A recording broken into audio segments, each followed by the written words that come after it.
record on this computer. So we are doing 6 times 10 to the 4th.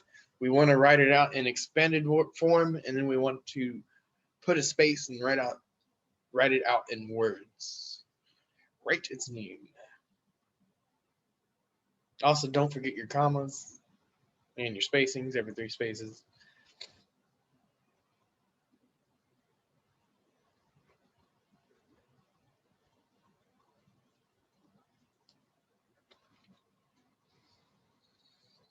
Okay, so I'll give y'all like 30 seconds to fill this thing out. It should not hopefully take you that long.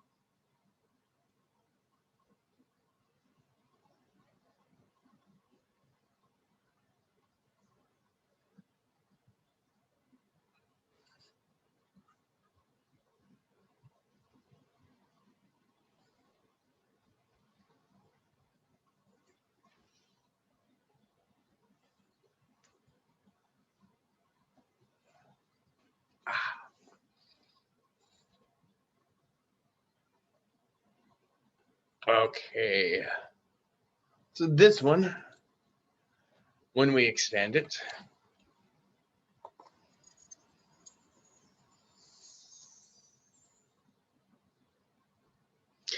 if we have a positive, it's basically just you're counting with zeros for the most part, right? If we have times 10 to the 4th, there should be 4 zeros there. What are y'all telling me? 60,000 or 60,000? Yes. 60,000? Yeah, no. 60,000? Yes. 6. Yeah, you put the wording, but yeah, I gotta put the yes. Okay. So it looks like most of you are hitting it. Maybe you're like not putting one or the other, but it should be 60,000. We do times 10 to the 4th. That should put 4 zeros there. We're gonna move it 4 spaces. Basically counting the zeros there. I think we have one positive. We have another one. I believe this one's also a positive one. So we have 3 times 10 to the 5th. So this one, again, like these should not be taking you hopefully too terribly long, right? If you know what you're doing, if you're following along. So I will give you all like 30 seconds or so on these things.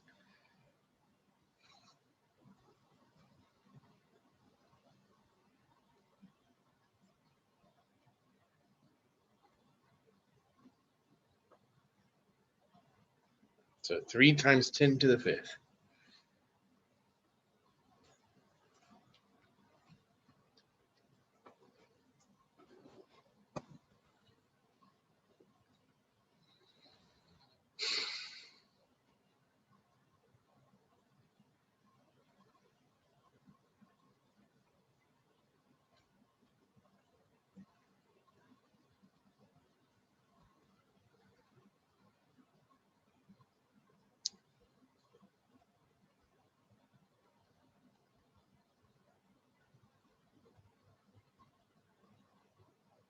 Okay.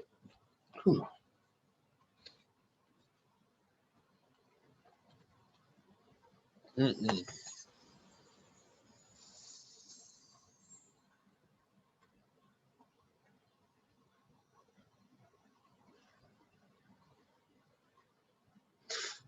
That's 300,000. 3 times 10 to the 5th. There should be 5 zeros there. Okay.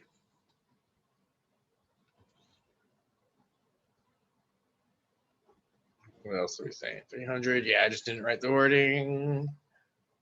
There's like 3 of these that are, yeah, okay. I think some of y'all just didn't write the wording. Next one is going to be basically the same problem, different numbers. So now we're doing 3.4 times 10 to the 5th.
Okay.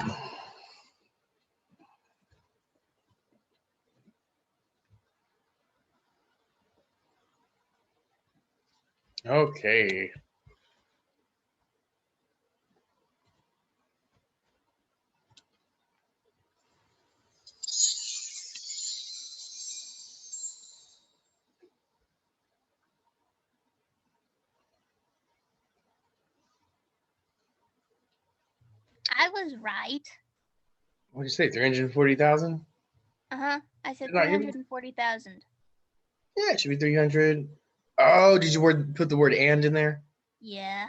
That's a big thing. I'm glad you said it.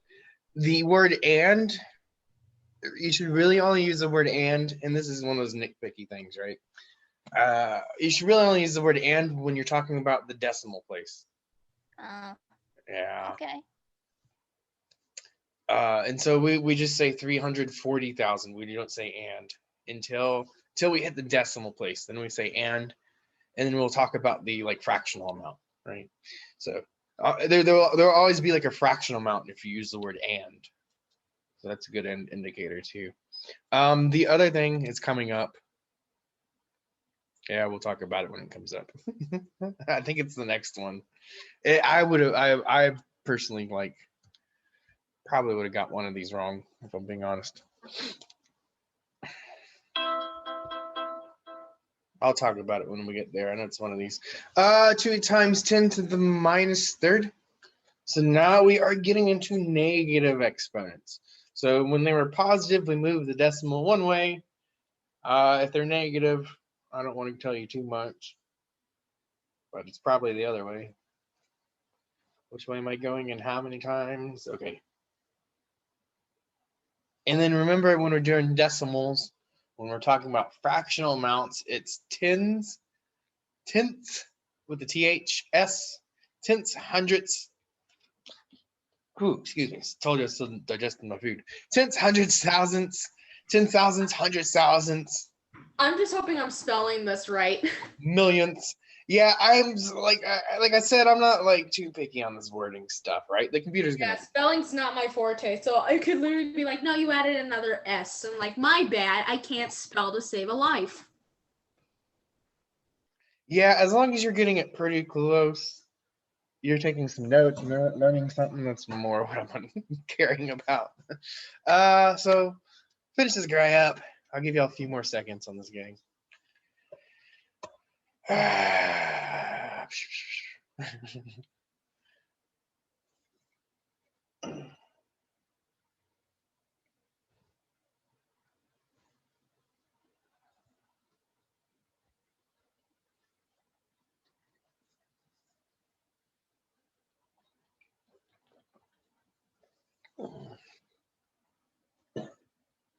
It's pretty much counting the zeros unless you have a number there, and then it's like one less zero for every number that you have, right? That's the way I kind of think about it. It's like 2000s. Yeah, that's it. 2000s. Yeah. Ooh. I think you put an extra zero in that one. Should be 2 zeros out in front. I shouldn't be giving y'all. Should be ending it before I tell y'all. I guess it doesn't matter too much.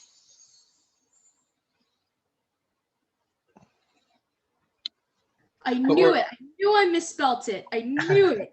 We're moving 3 spaces, and if you didn't put an S there, it's probably going to count it wrong. I think someone in my last class didn't put an S.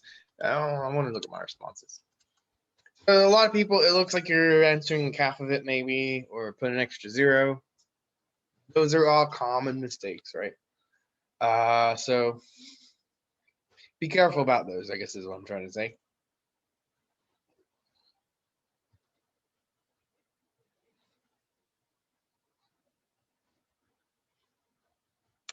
Convert each of the following numbers, same problem.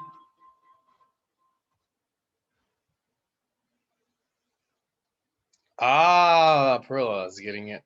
That's the thing that would have thrown me off, if I'm being honest. 67, when you say something like 67, 21, 33, when you say those numbers, I'll just give you all this. There should be a hyphen in between them. So if you say something like 67, there should definitely be a hyphen there. And that's something that's like, is a minute little detail. Like I probably would have got that wrong, if being honest. Thousandths. It's got a TH. So all our fractional amounts, they're the same name as the like the left-hand side, right? But we're just putting a TH there. So who decided to spell thousandths? Some really old guy. I don't know.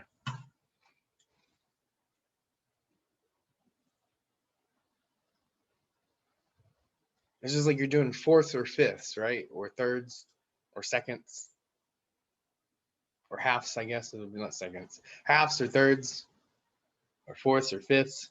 But we're talking about thousandths. Trying to make stuff extra hard for people with the lisp, I think, is what they're trying to do.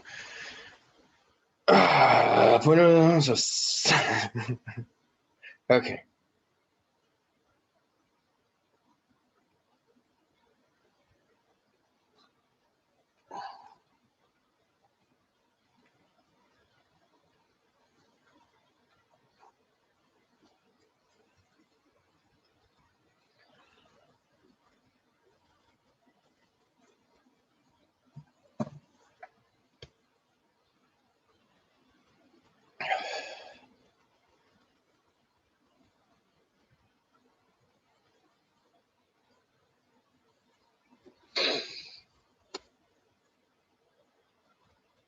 Okay, I think that's probably a pretty good amount of time on this one. Are we wrapping it up?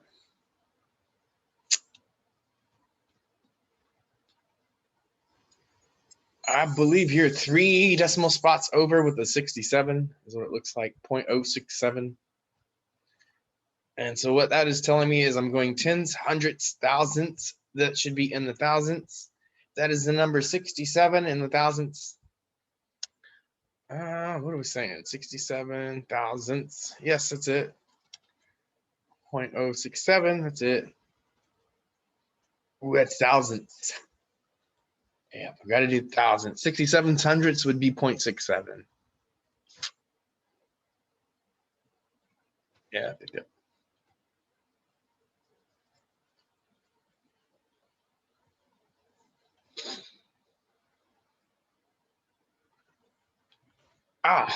Convert each of the following numbers from scientific notation to ordinary notation and write its names. The same problem. I think there's G. I think this one goes up to G, but I could be wrong. 3 times 10 to the minus 6. Okay. Now I got to count my decimal places, I think.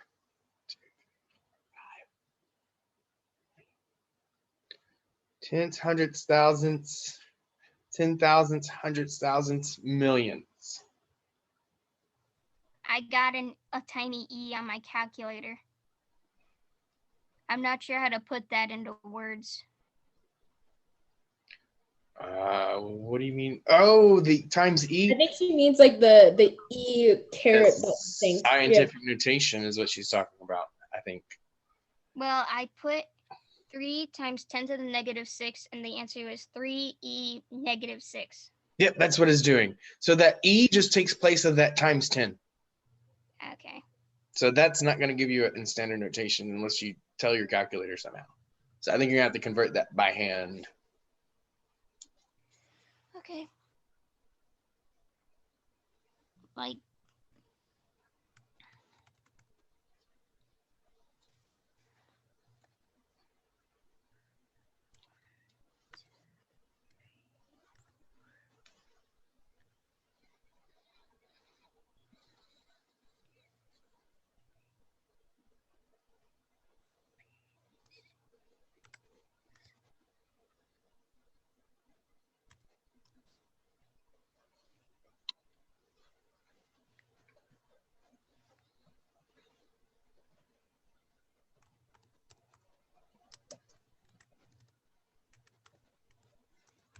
Yeah, so if your calculator is telling you E and it's telling you, 1.2 E12, is that what you're saying? Oh, for the next question? I don't know about the next question until I get there. I think it's the first one. I didn't use E.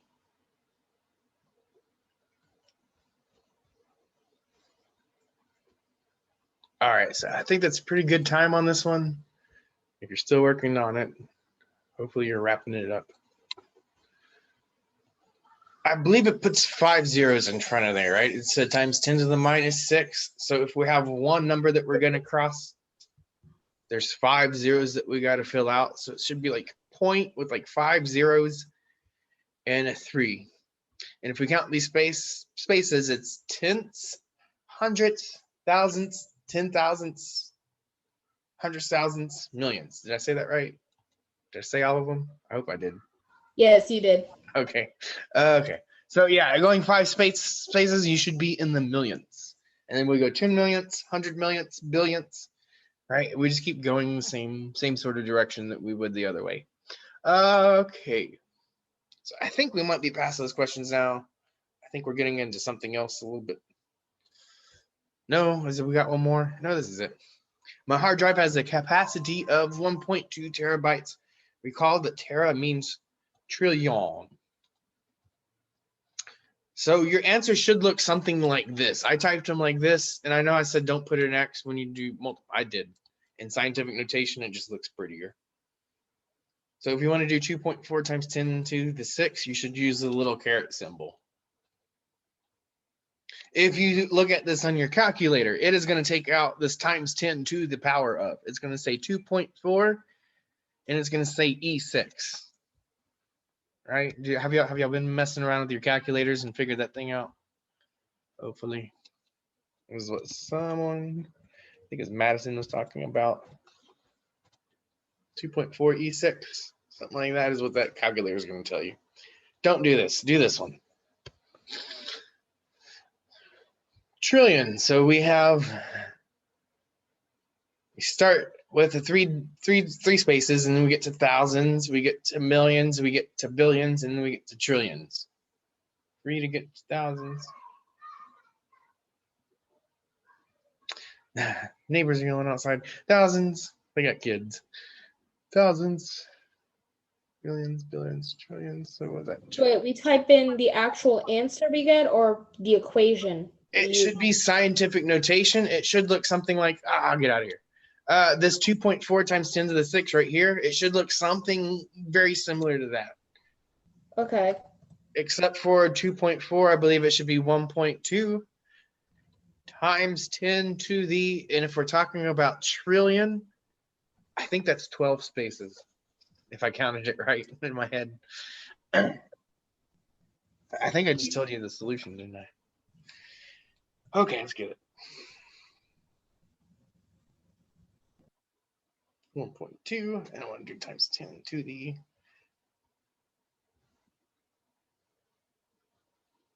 12. Let's see if we can get this in there.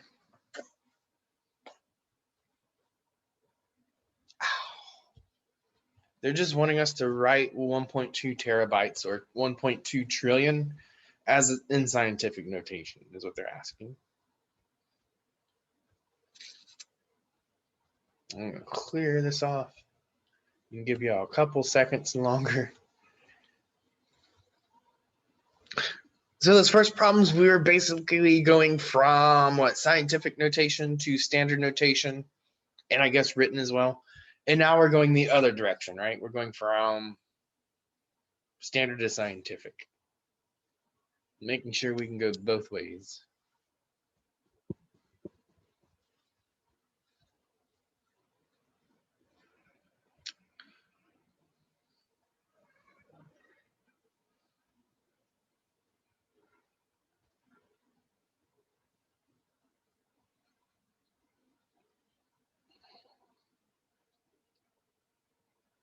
Okay, hopefully you're finishing this thing up.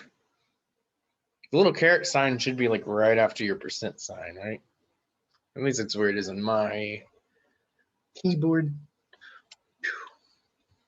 All right.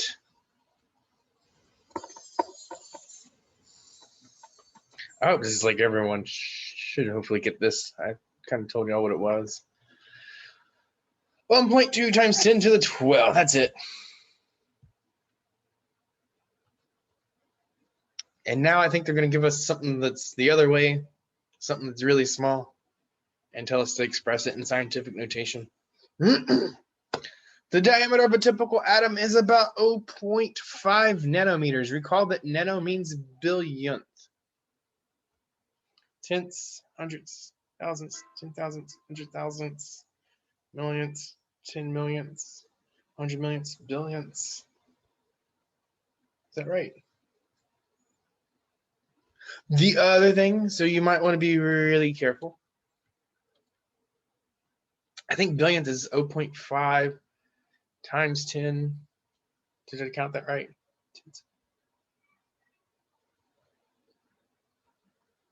I'm like trying to pull up a decimal chart. I'm like, I do have all the numbers I need.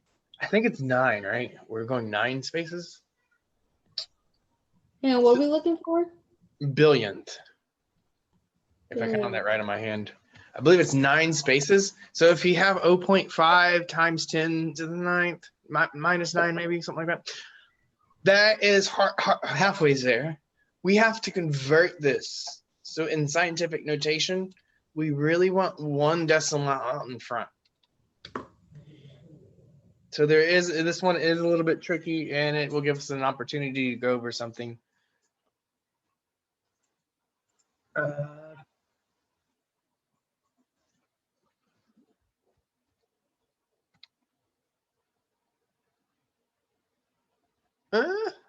That might be right.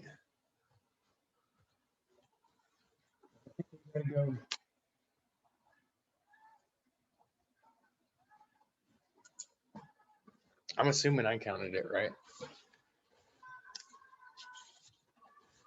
Tenths, hundredths, thousandths.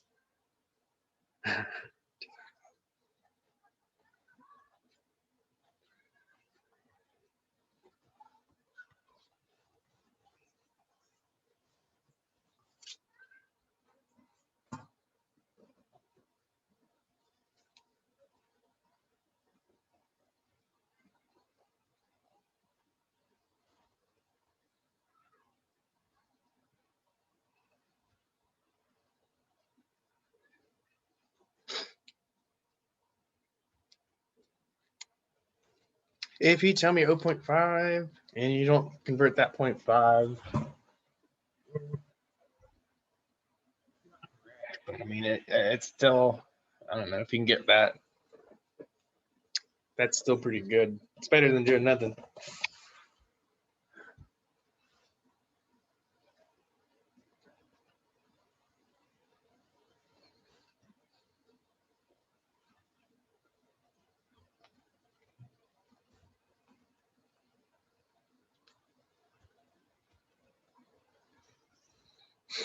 Okay, so hopefully you're finishing this thing up.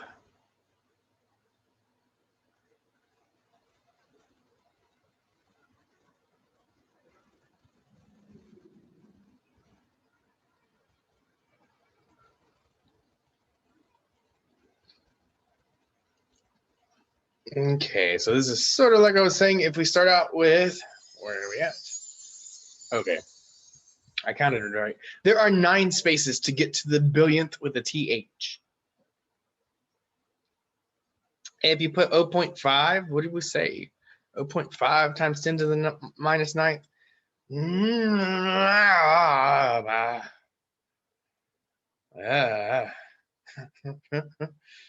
Yes. Yes, okay, so 0.5 times 10 to the minus 9th is one of the correct ways. It is not in scientific notation, though. 5 times 10 to the minus 10th. And so I guess now the question might be is how do I go from one to the other? Okay, so coming from this problem, if we do 0.5 times what, 10 to the minus 9, right, is what we're getting from the problem. So it tells us it's 0.5 and it tells us it's billionth. So this is the billionth, this is the 0.5. This is almost the solution, right? The problem is this leading term is not a single digit in front of the decimal. So we want something with a single digit in front of the decimal. So how do we do that? Well, 0.5 has to become 5. So we have to basically put that decimal over 1. And so there are a few ways to do this, but to me, the easiest way is to think about what is happening to this guy over here. And if I'm going from a half to the number 5, this thing got larger. We do not want to change this number at all, right? We're just rewriting this number in a different way. So if that thing got larger, guess what this thing has to do? Smaller, right? So if we're getting smaller, this is what, times 10 to the, if we're at -9, I have to get smaller. I'm going to go to 1 smaller, which is -10. So I move it 1 decimal place. I have to account for the 1 decimal place smaller. This one gets 1 decimal place larger. This one gets 1 decimal place smaller. So if we want to rewrite that, it's 5 times 10 to the -10. There were a few people getting that. There were a few people didn't do the conversion or did half the conversion. Any questions on this? So a lot of times when you do in crunch numbers and scientific notation, you might have to do this after you multiply or divide or something. So we will be multiplying and dividing a little bit later in scientific notation. And I have a question about a problem we did. Sorry, a problem we did like a few problems back. I'm trying to find it in my notes. It was 67 thousandths instead of 100ths. And the one before that was 0.002, and that one was 2 thousandths. And then the next one was 0.067, and that was also thousandths. I know I'm not explaining it like super clearly, but I was confused about that. 0.02 Yeah. and 0.67. Yeah, like they were both written as thousandths. Yeah. And so what's the question? Oh, I was confused about why.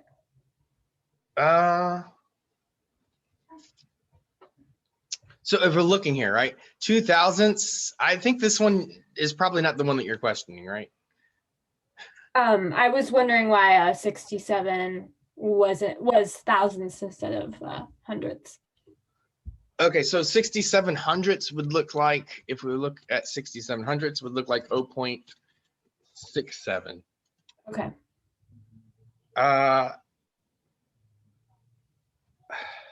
I am trying to think, but that's just kind of the way that our numbers are structured in the powers of 10, right?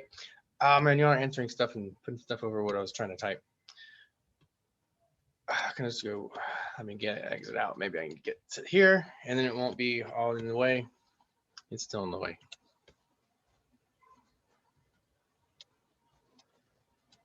Okay. So this 67, right, is what you're talking about. If we do 6.7, I think might be the easiest one to look at. That would be like 67 over 10. So if you divide 67 by 10, you're going to get 6.7. That might be one way to look at it. I think the easiest way to maybe get there is to actually just do the division, right? If we're going to go 67 divided by 100, take 100 and put it into 67, like the old school division way. Okay, cool. Thank you. Maybe do that, like divide these two things, right? I can't do a little box on here, but this is my little division box in here. 67 and divide and put it on top over here. I think that might be the easiest way to kind of see why it is 67 and this would be like 67 hundredths versus this is 67 thousandths. You have to go as far as this thing goes, right? If it goes 3 spaces, it's going to the thousandth spot, which means we put this whole number over thousands. If Okay. it goes 2 spaces, it's going to the 100 spot. It means we put this number over 100, so on. Okay. Thank you. Okay, so this is going to be one of those things that's going to completely depend upon who you are, which is greater the amount you spend in a year on transportation or the amount you spend on food. So this, I have no clue what it's going to be for you. But I will talk maybe a little bit about like maybe my expenses, just to give a heads up. So I think if you probably are using public transportation, don't have a vehicle of your own, or you're not paying for your own vehicle, your food's probably going to be cheaper. If you drive at all, if you have a new vehicle, if you purchased a vehicle, if you're paying for your vehicle, I can almost probably guarantee you your transportation is going to be more. Okay, so with figuring this out, I don't think I figured it out on here. I might have did something on the next page, but maybe not. I don't think I did. If I take a 25K car, and I want to figure I'm going to have it for, I don't know, 10 years.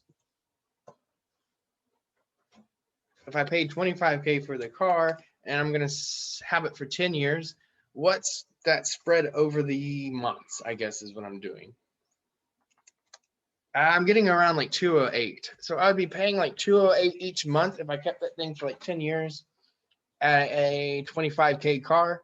So already if I'm paying 208, or if it's averaging about 208 a month, the average person, I think I read, spends somewhere between 150 and 300 a month on food. So if I'm spending 208 already just paying for my car, that's not including gas, it's not including wear and tear or anything else that might happen to the car, maintenance, right? I can almost guarantee my transportation is going to be more. But this is, like I said, it all depends who you are. Just put a little thought. Go look at your credit card receipt, your debit card receipt. Put a little thought into this problem. I guess that's all I can ask of you, right? It's going to be one of those things. Depends who you are. If you want to give me some figures in there, if you really want to show you put some thought in it, you can do that.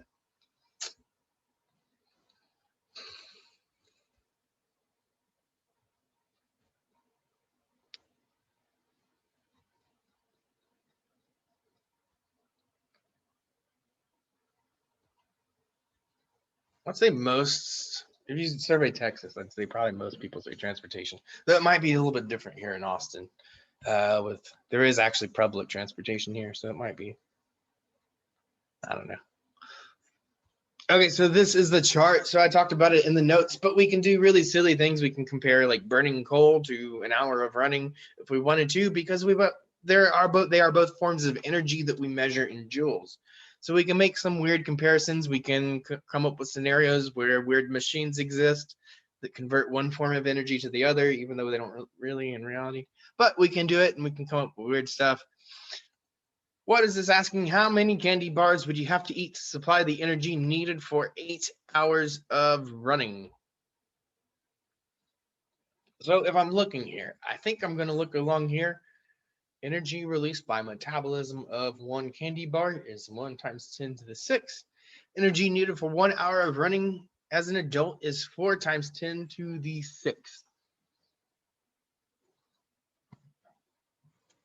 So I think from these two numbers,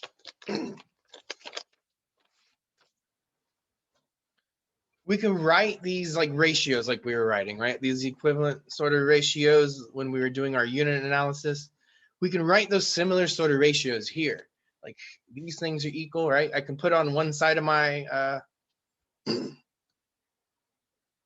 on one side of my fraction, I can put like 1 candy bar. On the other side of my fraction, I can put 1 times 10 to the 6 joules. On one side of my fraction, I can put 1 hour of running. On the other side of my fraction, I can put 4 times 10 to the 6 joules. And so my advice is to kind of set this thing up with these two numbers and those two fractions I was just talking about. Set them up so things cancel out. It should look a lot like it is unit analysis. So it should look a lot like unit analysis because it is. Get it in candy bars per hour. That's what I would do. Find out how many candy bars you need per hour of running, and then figure out how many candy bars you need for 8 hours of running.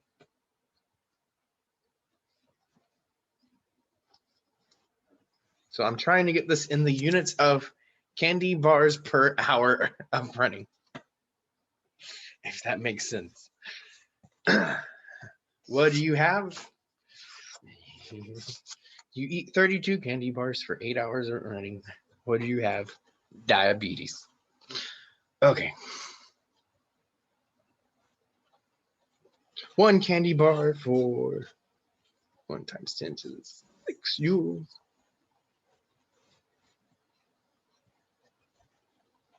And I will go over like this in more detail, obviously. On the next page, we won't leave you hanging.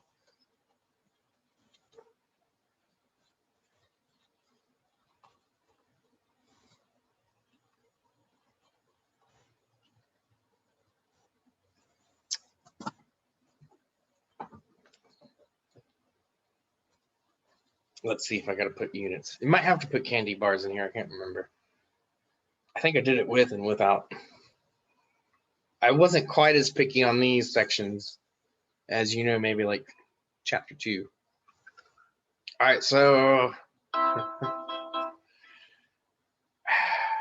should be giving this like a run for your money somehow. Like try something. Even if you have no idea what to do, just like put things, you have to start putting things down on your paper at some point. If you want to learn, that's what you got to do.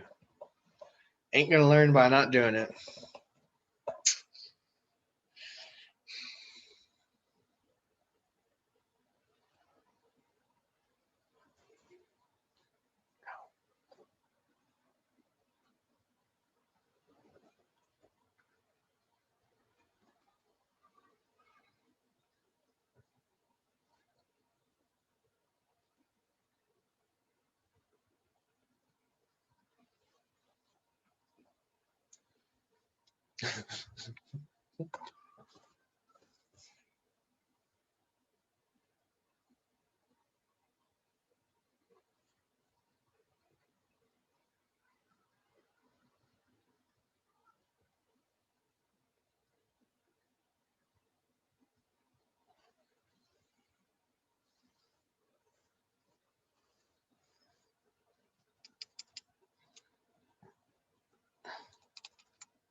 All right, I'll give you like a half a minute maybe.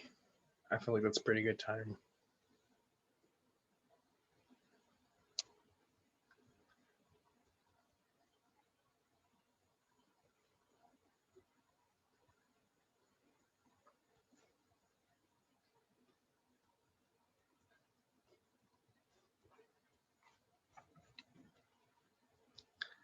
Oh man, did I say that like that unit analysis was gonna probably come up and like learning it was probably gonna like, you know, do yourself a favor in the long run? I'm pretty sure I said something along those lines. It is really helpful for a lot of things.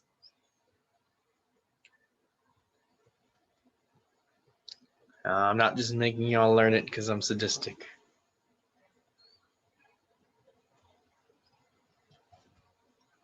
That's a completely separate issue. No. Oh man.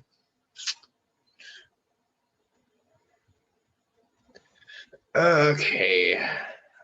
I should be wrapping this thing up.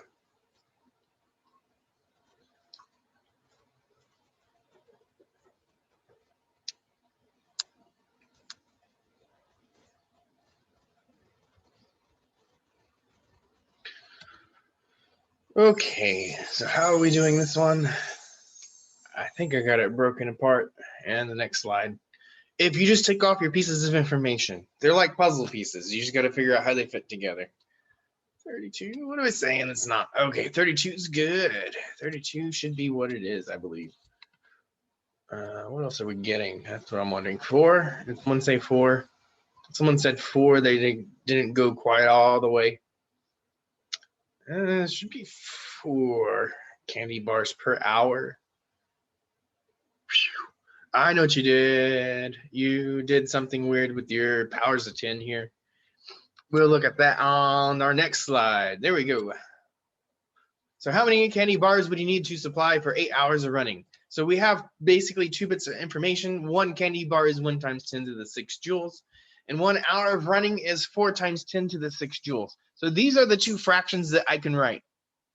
They are not probably in the right order, but I can write them. I want candy bars on top.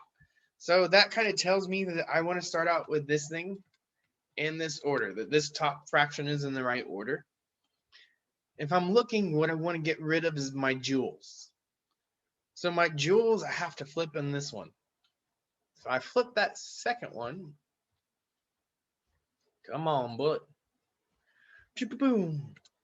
Come on. Oh, come on. This like really froze. It's about to like do like 10 pages at once because I just clicked it because I'm impatient. Come on, quizzes. I think I was talking about something important. Here we go. 1 candy bar is 1 times 10 to the 6 joules. 1 hour running is 4 times 10 to the 6. If we arrange things this way, I think someone put their 10 to the 6 on the same side. So what's going to happen is, and I kind of talked about this in notes, we can look at the powers of 10 separately kind of from how we look at this. So this is basically 4, and I'm seeing nothing down here but 1s. My powers of 10. I have 10 to the 6 on top. I have 10 to the 6 on bottom. 10 to the 6. 10 to the 6. Let's say it eventually. We're 10 to the 6. So I'm looking at this part of my fraction, and I think some people got this. So someone tell me what this thing is. What is 10 to the 6 over 10 to the 6? It's a really stupid way to write what number? 1 is the lonely. Is that what you're saying in the chat? I hope so. Yeah, it's just a 1. So that is just a really silly way to write 1. It's gone, right? It basically what it's telling me that I can simplify this thing out. It is there no more. So basically I have 4 candy bars for every 1 hour that I want to run. The final thing you might even be able to figure out without some unit analysis, but we can definitely figure it out if we apply our unit analysis, because this is hours and this is hours, and we get to candy bars. And so what do you have? Diabetes. Chugging 32 candy bars to run for 8 hours. That's what we got. The math class problem right there. Okay. But it's something we can figure out. Any questions about this? How to set things up? You basically multiply things through on top, multiply things through on bottom. If we get the same thing over itself, it's a big fancy 1. It's not there anymore. They start us off with simpler problems, right? And then they get to a little harder problems later in the homework. But I think they start us off, the first 2 or 3 problems they give us the same power of 10. It makes it really easy. I guess we'll have to talk more about it later when we get to stuff that's different. But how many liters of oil are required to supply the electrical needs of an average home for a year? Round to the tens place. So I will give you a hint here. So they want to know how many liters of oil to supply a home for a year. Energy released by burning 1 liter of oil, that's something you might need. That's 1.2 times 10 to the 7th. The electricity used in an average home daily is 5 times 10 to the 7th. Now, this is something, when people tell you to be careful for something, a lot of times they're telling you something that they've messed up on, right? So, what I would do is I would be careful of the fact that they're asking for the yearly. So the first thing that we're going to find is the daily consumption, like how many liters per day. How many liters per house daily. After you find out how many liters of oil per house daily you need, in order to get the yearly amount, we're going to have to multiply by 365. You don't have to worry about the fractional amount. If you just do an even 365, that's good enough for this class. Although we are going to the nearest 10th, so you'll probably still get it correct. Round it to the nearest 10 place. And I did that just so if we round stuff or something happens, we're all in the same boat, sort of. The tens is close enough on this one, I think. Okay, so I got to do this, and then I'll give you a few minutes, a few seconds.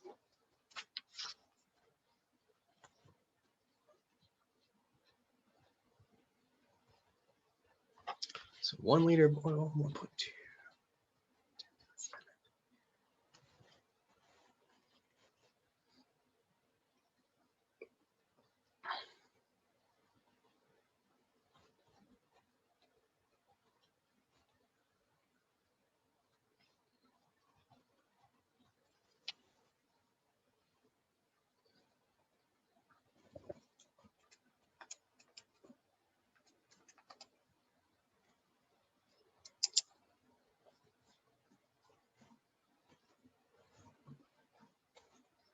Oh man, did I put the? I mean, I'll put that as the response. So let's see.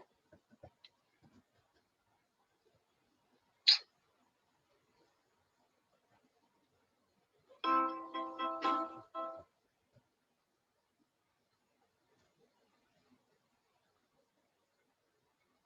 think I'm gonna get this one wrong.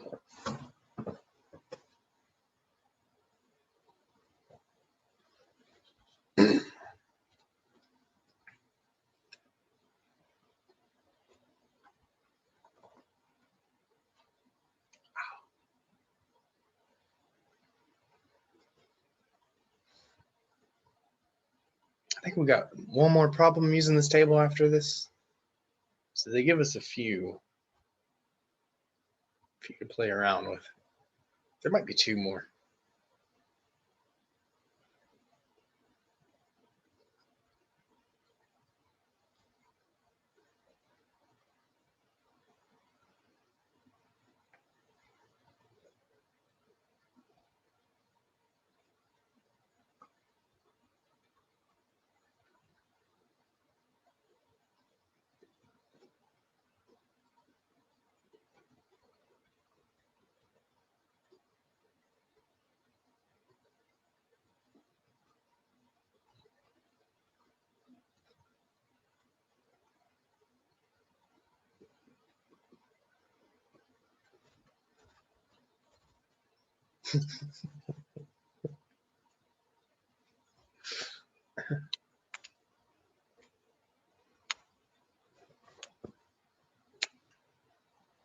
Try to figure out how many candy bars you need to eat to be a nuclear power plant. Is that what we can do?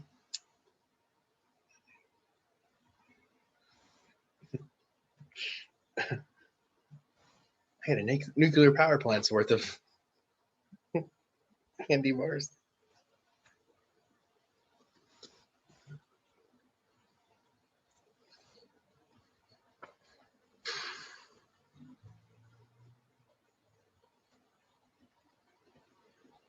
Figure out how much oil that would be, but don't want to be invaded.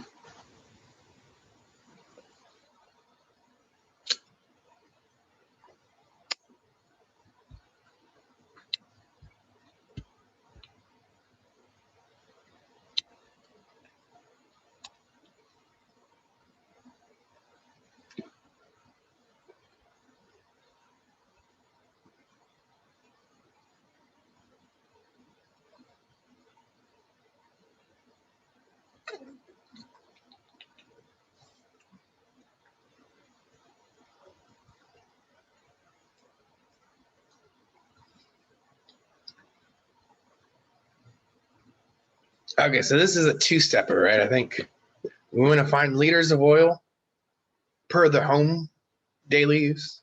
And then after you do that, all you got to do is multiply that number by 365 to get the yearly amount that you're consuming.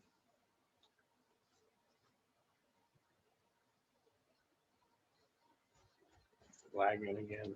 We just got 8 people in. There were more people answering earlier.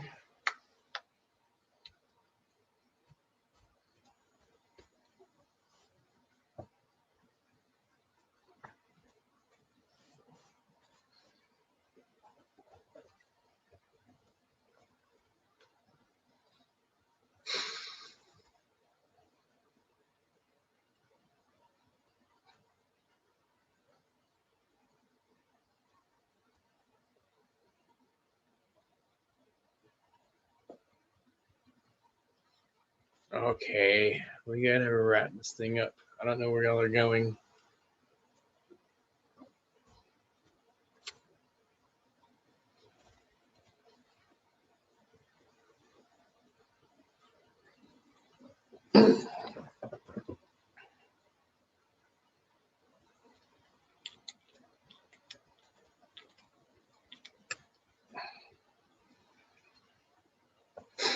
Okay.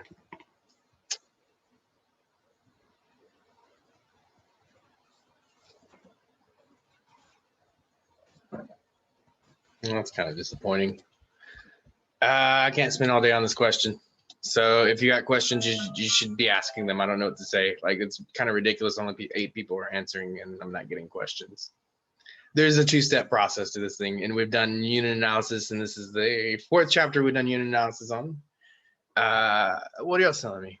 15, 20. Oh, y'all rounded it 2 decimal places. Yeah, I said round it to the nearest tens. I was honestly, for some reason, having so much trouble finding the right numbers to plug in. Okay. I don't. We'll take a look at it. Like, I'm not expecting y'all to get everything correct. I'm just expecting, like, it's just so disappointing when y'all don't answer anything. It's like, are you interested in being in this class? You paid money to be in this class, dude. You know, like, this is college. Like, I'm expecting you to take a little initiative in your own work. You know, it's like, I can't force you to do work. I can only do so much. I'm a part-time professor. Part-time. Okay, so we want to set this up, and I basically know 1 liter is 1.2 times 10 to the 7th joules. 5 times 10 to the 7th joules for every 1 house is what they consume. So if we set this thing up, I want to set it up so that it's liters of oil per house. It's kind of what I'm trying to get at here. These joules will simplify out, and I think these will simplify out. They are the same power. One is on top, one is on bottom. So really, I think the thing I need to concentrate on is 5 divided by 1.2. And if we divide those 2 numbers, I think we get 4.167 or something like that. 4.16 repeating. And that's how many liters your house is going to use each day. If we want to convert that to the year, there are 365 days that you are using that amount. That's going to total 15, 20, 83. I said round to the nearest 10th just so we would all be kind of safe. But y'all try to do the thing that I always do instead of doing the thing I introduced and popped up on you. So understandable. If you're hitting those numbers, that's what I'm more concerned about. Let's clear these annotations. Are there any questions over the stuff I just talked about? I think there's one more. If we could generate energy by fusing hydrogen and water, how much water would you need to generate the electrical energy used daily by 10,000 typical homes? All right.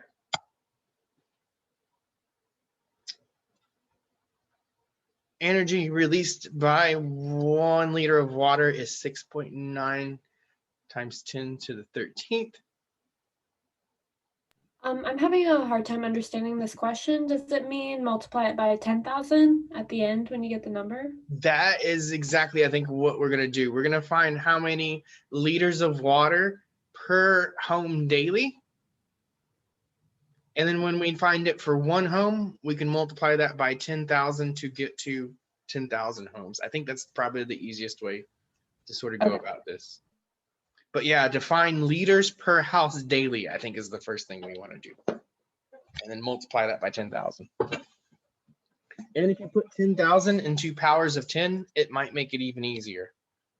In fact, that's what I would do. 10,000 is 10 to the 4th, I believe.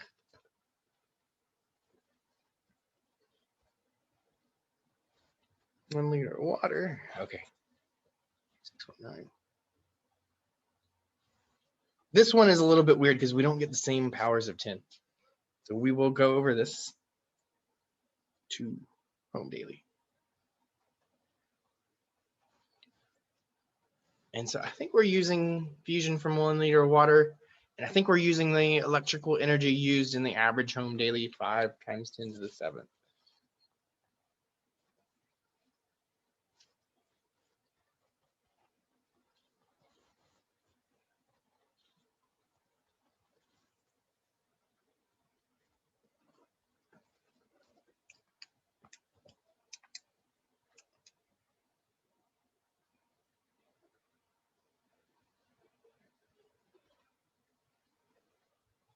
And I think the solution to this thing is going to be tens, hundreds, thousands. I think we're gonna have to go to 3 decimal places.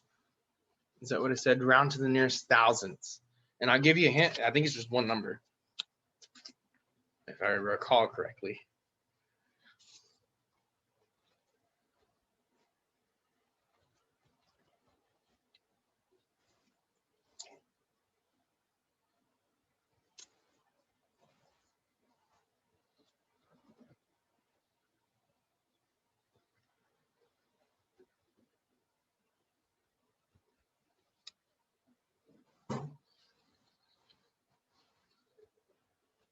All right, I'll give you a couple seconds.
There we go. All right, where are we at on this one?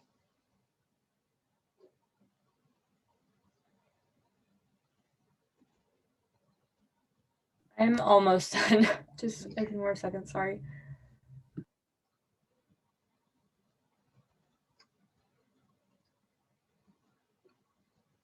This one is pretty involved, maybe a little bit.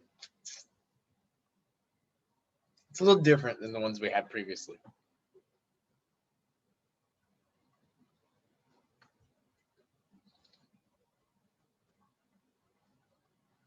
There's an easier way and a harder way to do it too.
Okay.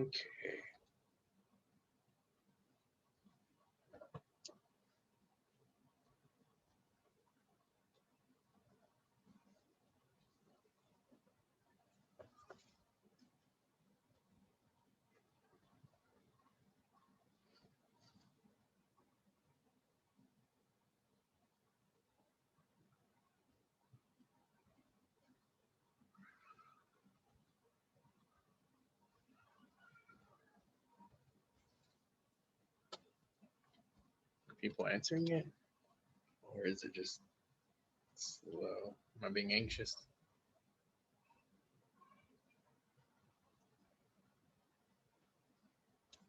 I think everyone else has just walked away from the computers. Yeah, it's disappointing, man. Like y'all Or are they're just like having I don't know trouble like what the deal is this saying anything. semester, but like a lot of people just like I don't think have figured out that they're in a college. Or they do what I've done occasionally and forgot to hit submit. Yeah, but I mean no, I mean Well, this, I hit submit, and I think I got it the Yeah, last time I had it, and it was like, nope, it's wrong. I think the other problem That's is why I hate this website. yeah, it's I've been getting them right, and then it was wrong. Okay, this time I'll admit defeat. this one is pretty involved. This problem is pretty involved. It should be 0.007. Is that what it is? Liters. Yes. I wasn't sure. 0.007. What I did last time. Why did which I had get it right, so 0.007? I tried again. Oh, I didn't put liters there. Oh, crud. I didn't put the units on there, so I didn't get it right. I think is what it was. No, I think I got it right.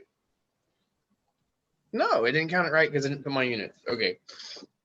Whatever, 0.7 liters. 0.007 liters. We will go over that next slide. Here we go.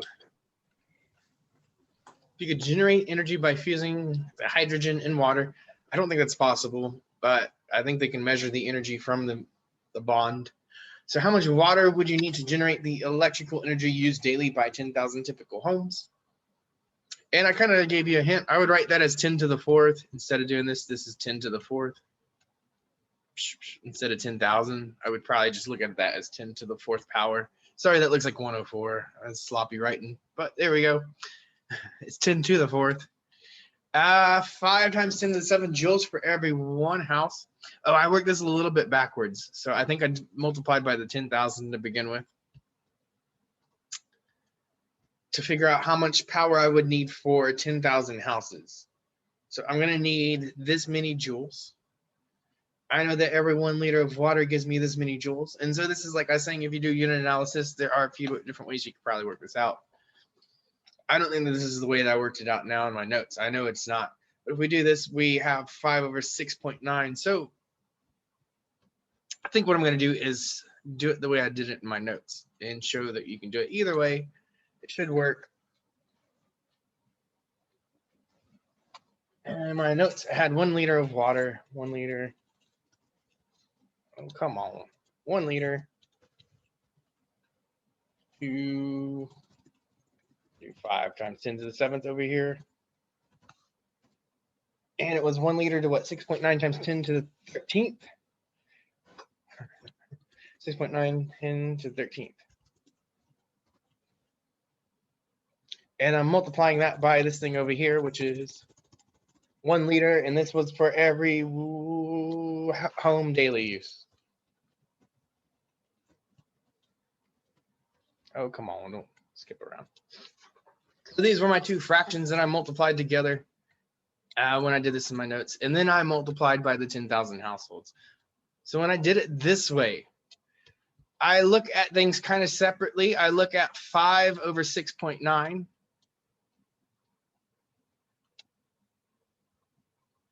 And I did the same thing over here. It's the same rules. I just have slightly different numbers.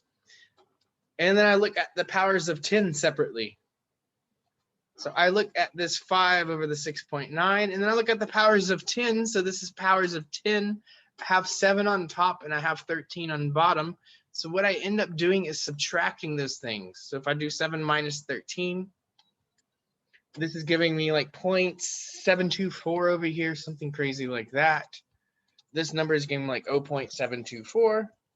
This is giving me times 10 to the 7 minus 13 is what? Minus 8, 9, 10, 11, 12, 36. There you go.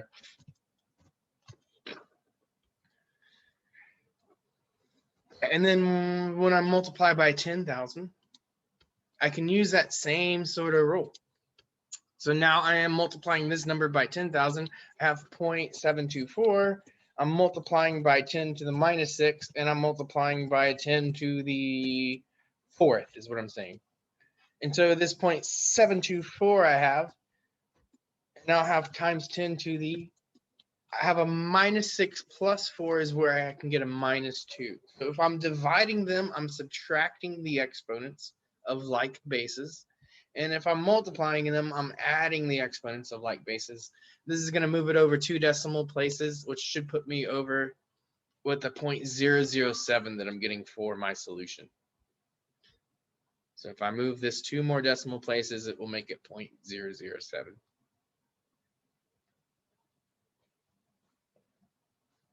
So there are a few ways you can do this. Either way, it's the same way, it's just different order basically, right? I think same process.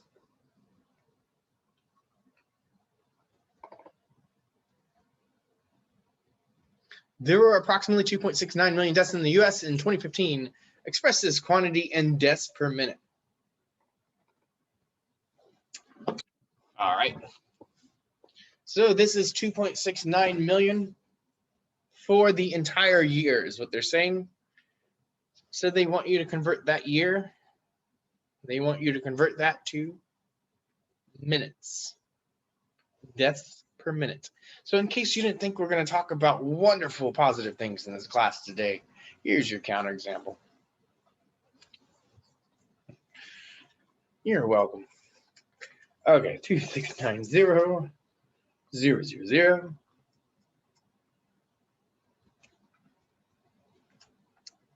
So there are what, 365 days in a year? There are 24 hours in a day, and there are 60 minutes in an hour. And I believe I rounded this to 2 decimal places.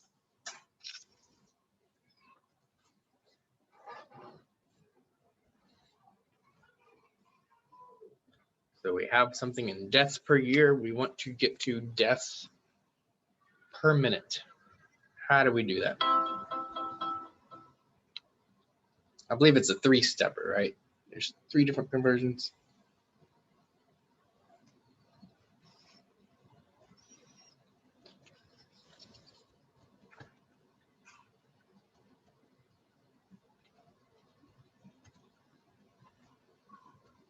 I think we just put just the number. It should count it right. That's what I did. If we're wrong, we're all wrong then. But the units are in deaths per minute. I hope I did this right. I probably should have really probably rounded it to the nearest whole number. It probably gives you a better handle on it. But well, there should be, hopefully, like if you think about it kind of intuitively, you probably could do this without unit analysis. There should be a lot of deaths in the year, right? And that number should hopefully be going down if we're going into smaller units of time, right?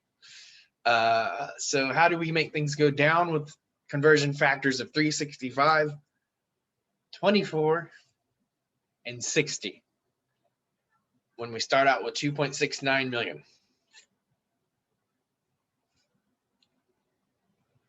So I'm going to give you all like 30 seconds after I just said that.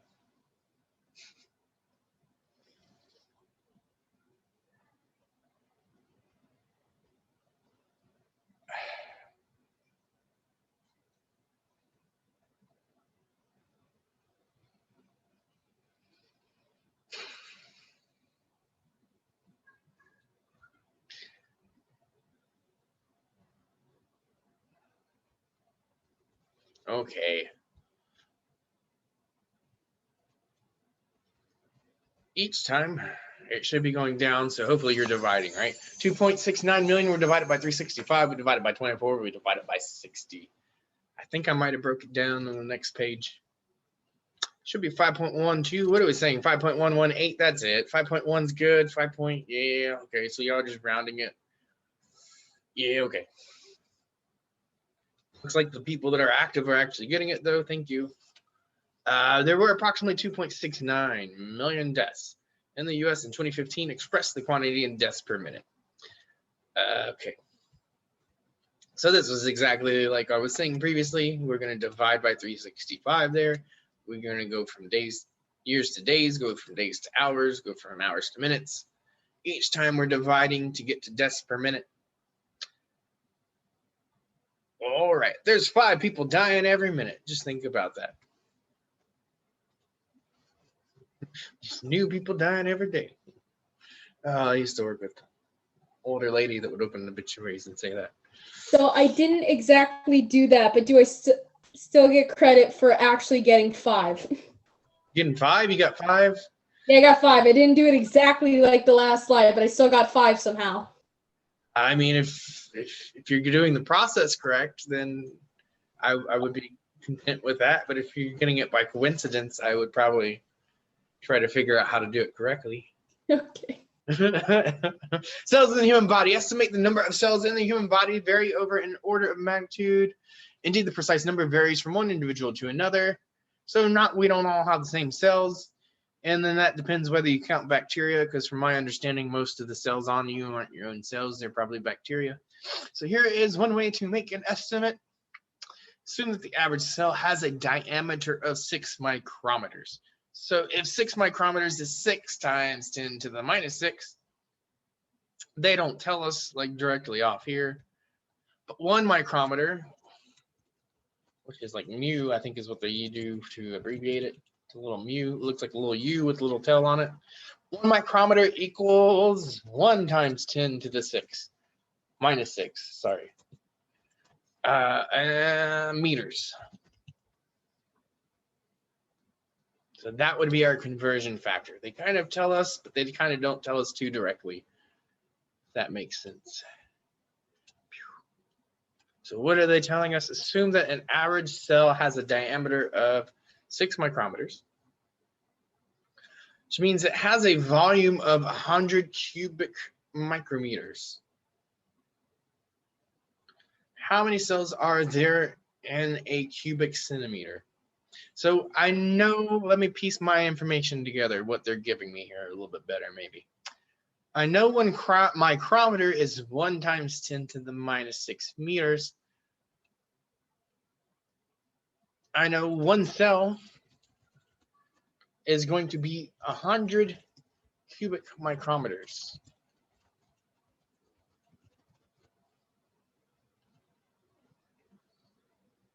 And I know I want to start out with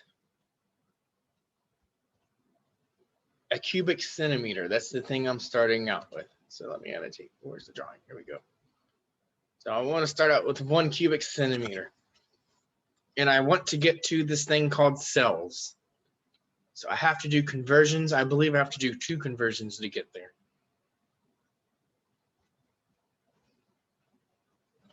The other thing is there is a sort of unit analysis thing happening here. A cubic centimeter is, I would write it out, 1 centimeter by 1 centimeter by 1 centimeter. It is cubic. So I would start out with this on your paper, 1 centimeter by 1 centimeter by 1 centimeter. And how do I get from that? Cells.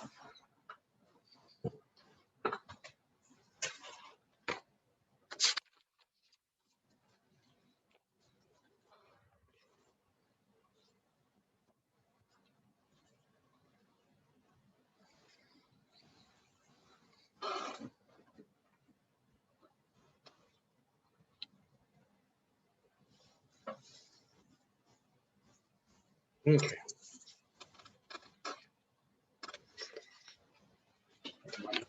Paper. This one is, how do you say? I think it's powers of 10, if I recall correctly. So I think I didn't even put a leading number on there. I just put the power of 10 for this one. So I think you only have to worry about powers of 10s here because everything else is 1, right? We're starting out with 1 centimeter. 1 times 10 to the 6. This is 100. You could write it out as 10 squared. I would probably write that out as 10 squared. Definitely write that out as 10 squared.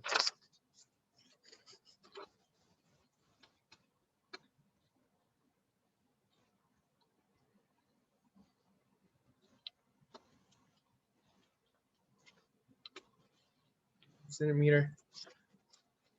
Oh, the conversion factor for centimeters. That's something you might need, huh? You can say 1 meter is equal to what?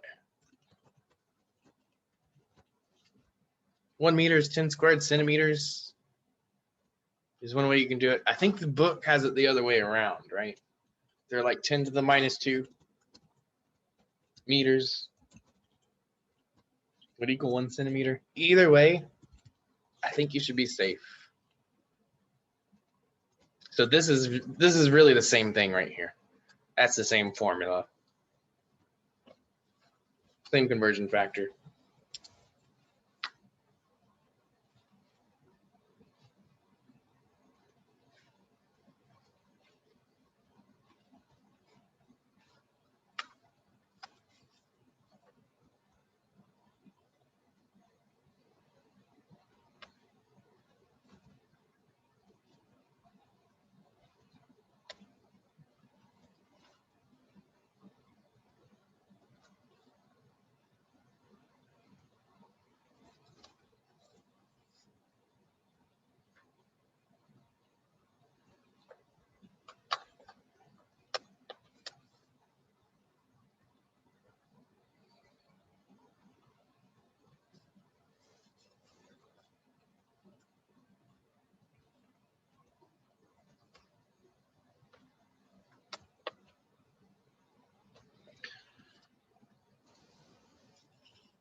Okay, we're at 6 people.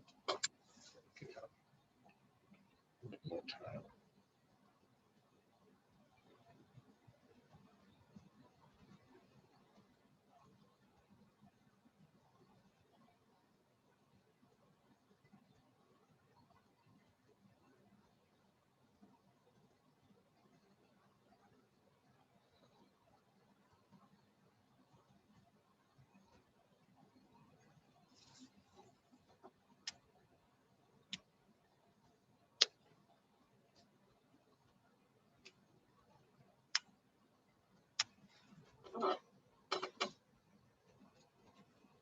Is there anybody that's still working on this?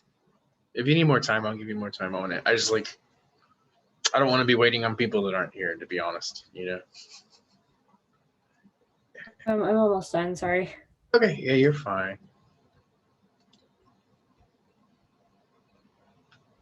I figured there's probably like 1 or 2 more people. Let's try to wait just a little bit longer. I'm trying to do the problems, but I've been having trouble sleeping. So I'm tired. But I'm trying. Just know this. I'm trying anyway. Yeah. I don't know. I remember in grad school, I just lived off of coffee. So I can't drink coffee. It makes me sick. So oh man. I just have to deal with it. Or tea. You ever drink tea? What does that make you sick too? I like tea. Tea might help. It's got caffeine in it as well too. Perk you up a little bit. I like yerba mates. If you get like a yerba mate with some little almond milk in there. I have no idea what that is. Mate is a form of tea. It's like more South American, I think is where do it. Yeah. I've heard more of Chinese teas than African. I like green tea. What kind of tea you like? What's that? What kind of tea do you like? I mean, like, I drink a little bit of everything, I guess. Earl Grey, the green tea. I'm not a big tea drinker, but I do drink it. The mate is really the thing that I go for. It's got a lot of caffeine, and it's like it doesn't make you all like jittery like coffee does. It's like I feel like I'm giving you all bad drug advice or something. It's like it doesn't give you the shakes. It's like okay. Let's give you the good stuff. But yeah, it doesn't make you like it's jittery. It gives you a lot of energy, but it gives you it's a lot better energy. All right, that's like 8 people. I think we need to be wrapping this up, hopefully.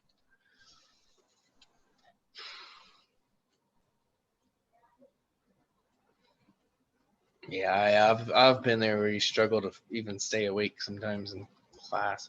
I took way too many hours as a grad, or not a grad, undergrad student. I had no idea what I was doing. They were like, you pay for 12 hours, anything you take more is free. And then my dad was there. He's like, you better take more classes.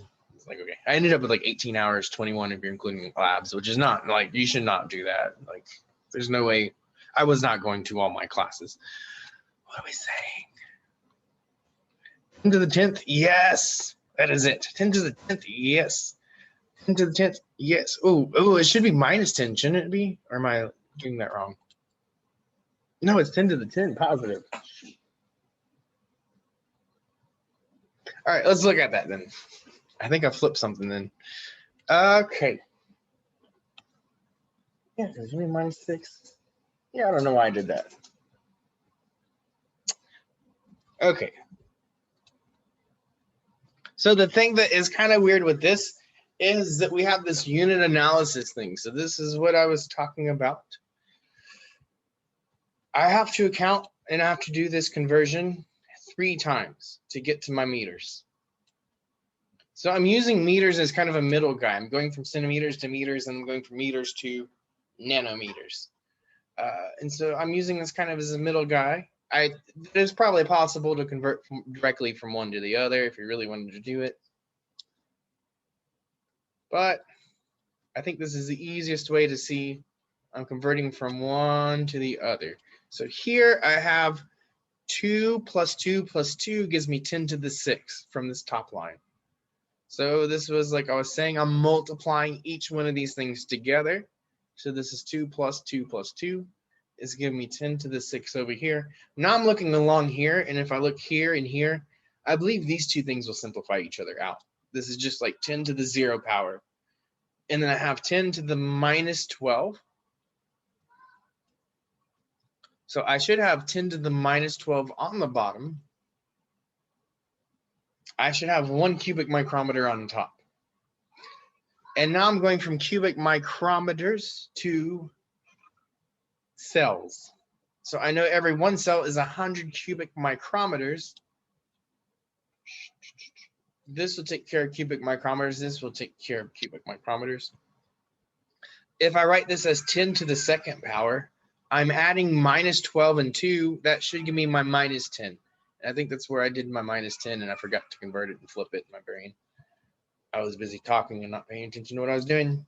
But if we have 1 over 10 to the minus 10, I talked a little bit about this in the notes, but if it's on the bottom and it's a negative exponent, it's sort of like we just flip it. If it's in the denominator, it gets flipped to the numerator, and sort of vice versa. So that's kind of how we do with negative exponents. You probably don't see the over 1 because we don't really need to write it, but there should be 10 to the 10 cells. So I think some people were getting this. Hopefully you were making an honest attempt and not just copying things. I know they have solutions in the book, so that's also a possibility. But I think most people, or some people at least, are probably getting it honestly. Questions about this or this setup? This one's pretty involved. It's got like that the dimension analysis happening in there. But it is unit analysis. And so if we use this,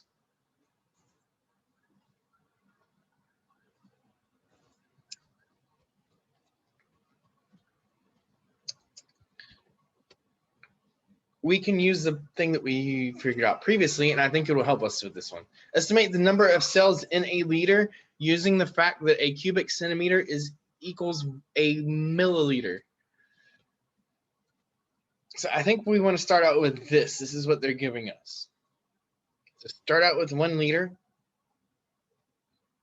And I think we have to convert it to milliliters. So text, what was this, 10 to the third? Milliliters, right? And 1 liter.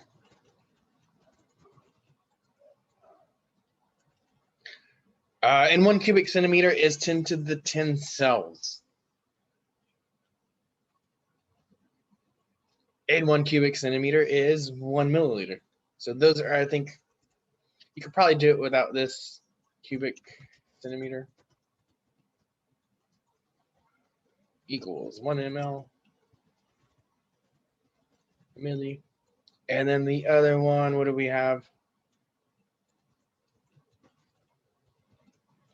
10 to the 10.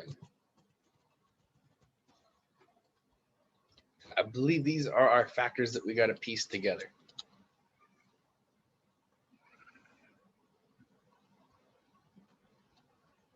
And there's a step in there. You may or may not have to do it because it doesn't really do anything. This cubic centimeter is 1 milliliter.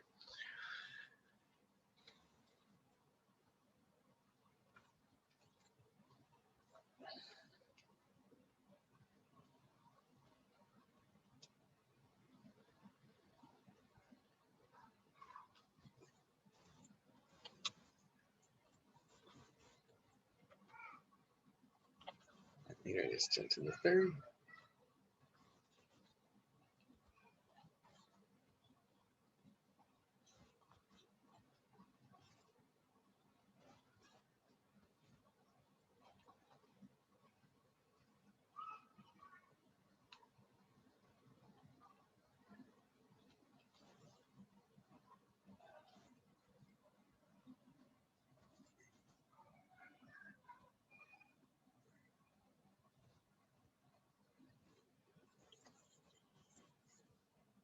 Oh, I should have flipped that.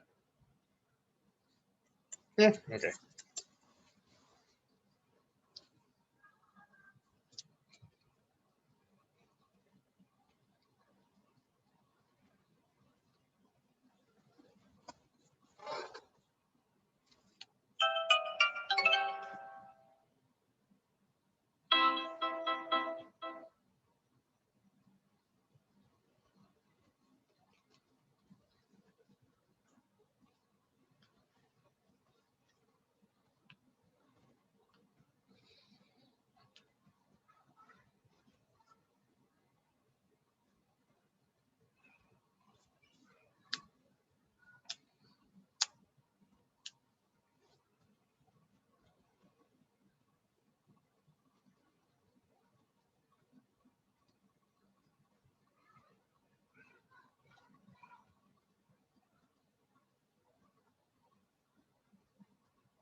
All right, so I think what we got to do is convert liters. So start out, 1 liter should be like the first thing. 1 liter over 1 if you want to put it. Let's start out with liters. I think the first thing you want to do is convert that liters to milliliters. So get rid of your liters, get it to milliliters. Then the next fraction you have there should be converting milliliters to cubic centimeters. Then the last fraction should convert cubic centimeters to cells. And again, this is just powers of 10. I think you can do this all with just powers of 10.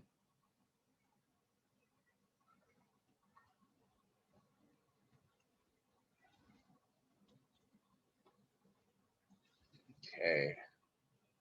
Give you like 30 seconds to wrap this thing up. I think we'll be there though.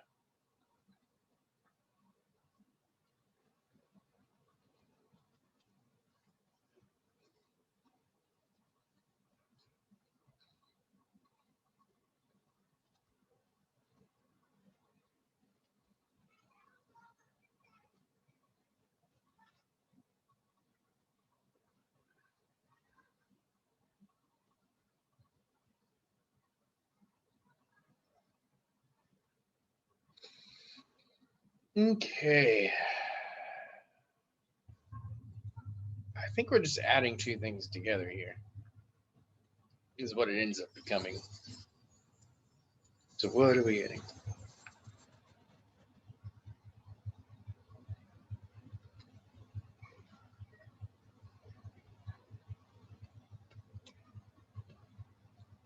Are we getting, some of these are getting it 10 to the 13th, should be it.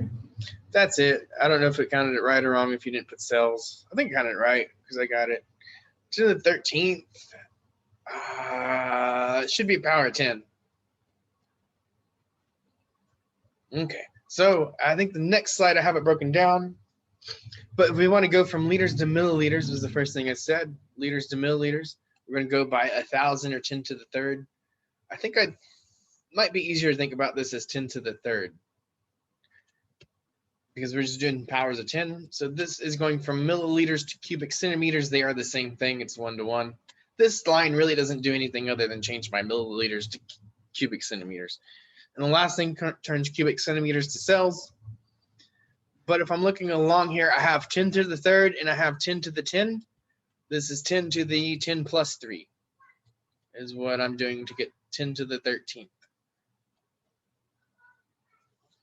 I think when I set it up and was working, I forgot to put my liter first. Ended up flipping things, but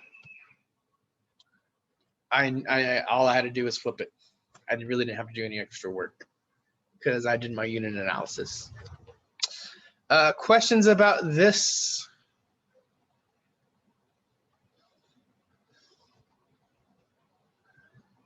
Okay, let's go on. There's 2 more in this section. Estimate the number of cells in a 70 kilogram person, assuming that the human body is 100% water. It's not. And we know that 1 liter of water weighs 1 kilogram. So what did we just figure out?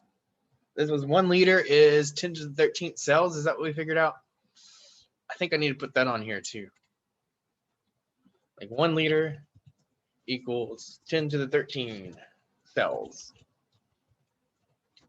She cells, C cells. Estimate the number of cells in a 70 kilogram body. And we know 1 liter is 1 kilogram. So a kilogram is basically the same thing as a liter, is what this is telling me.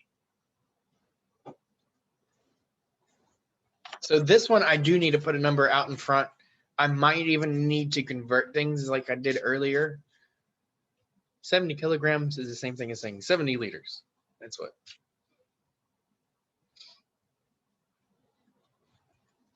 And I know 1 liter gives me that thing.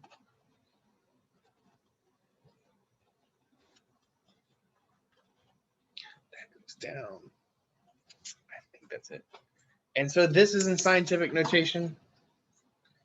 So it is just like we did earlier when we did scientific notation. There should be an X there. There should be a 10 with a little caret sign.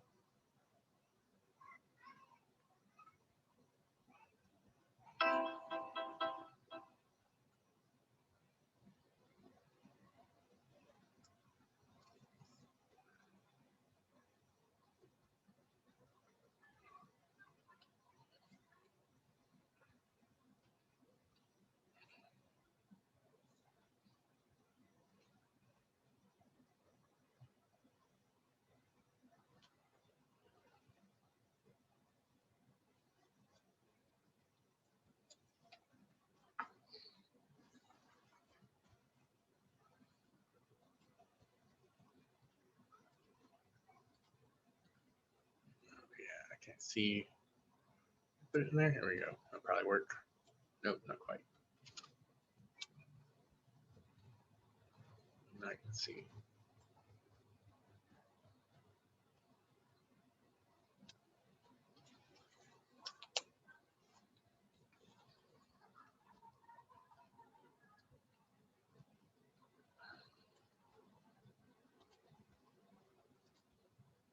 So 1 liter is 10 to the 13th cells. We're doing 70 kilograms. We know a kilogram is a liter. So we want to go from 70 kilograms to liters, and from 70 liters to cells. So it should be one step, basically, I think is what this is.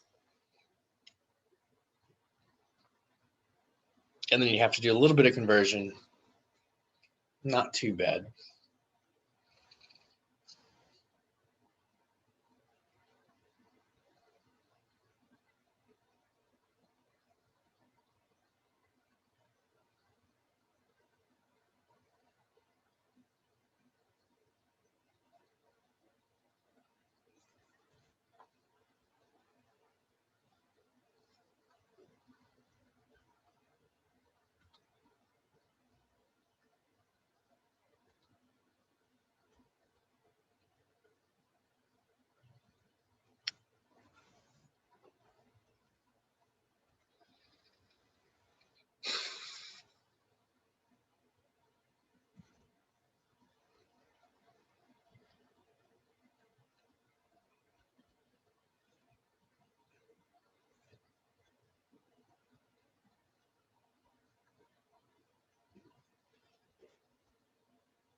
How many? Because I don't know how to get off of here.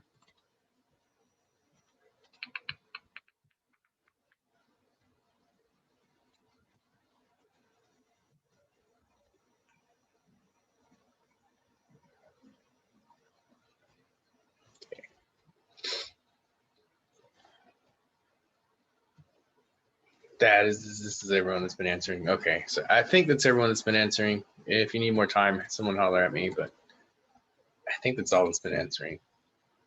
It's about 8 people. Okay, so, ooh, there's 9. I was wrong. Okay, one more.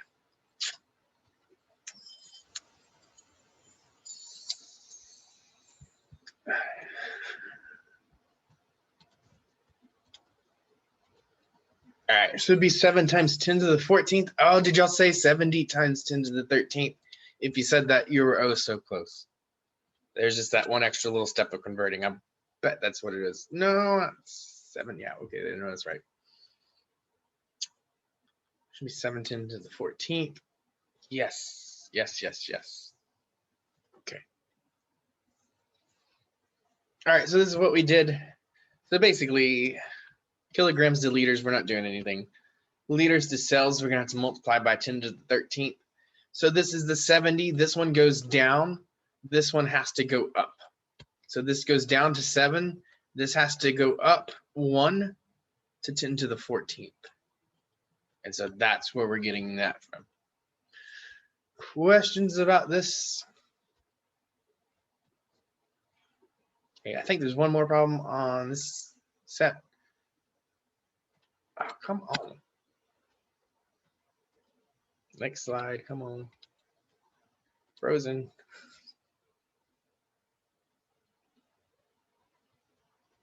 Bet if I paid for it, it wouldn't freeze quite as much. The amazing Amazonians, they love National Geographic in here for some reason. I don't know why. But here you go. Dropping less than 2 inches per mile after emerging from the Andes, the Amazon drains 1/6 of the world's runoff into the oceans. That's all like not even really important to this problem. Here is what we really need. 1 day's discharge at its mouth is 4.5 trillion gallons, and that could supply the households, U.S. households, for 5 months. Based on that statement, determine how much water an average U.S. household uses each month. Does this answer seem reasonable? And so they say, explain any estimates. So the book assumes in the back, they say this, they assume there are 100 million, there's 328 million people. They assume there are 100 million households. So I guess every household's about 3.28 people or something. But assume there's 100 million households. I will give you a hint. We're taking this 4.5 trillion gallons. If it's good for 5 months, we want to figure out what's good for 1 month. So we're dividing this into 5 months. 4.5 trillion divided into 5 months. And then we're dividing that across 100 million households. So there should be two things we're dividing that into to figure out how much each house uses. Divide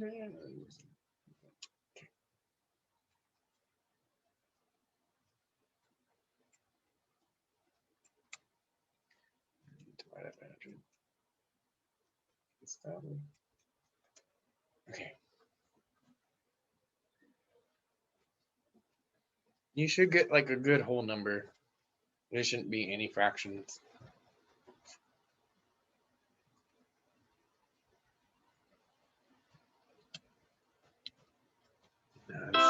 Whittled up.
No, this doesn't need to be in scientific notation. It should just be expanded.